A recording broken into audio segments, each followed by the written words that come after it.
How to recover Instagram suspended account. Hey everyone, welcome back. In this video I will show you how can you recover the suspended account on Instagram. So let's get started. First, as you have to open any browser on your device. After you open browser, in the source field, search for Instagram support. After you search for it, on the section of Instagram, tap on the option disable Instagram account.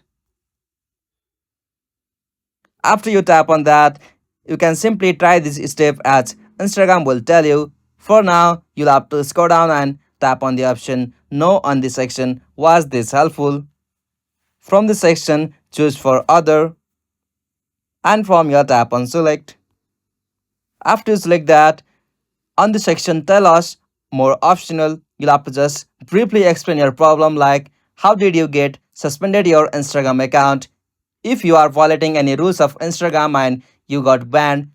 After you briefly mention your problem here, tap on the submit option. After you submit a request to Instagram support team, they will surely provide some guidelines or procedure to fix or get unbanned or unsuspend your Instagram account. So this is the process. If you found this video helpful, please don't forget to give a like and subscribe for more tutorial like this.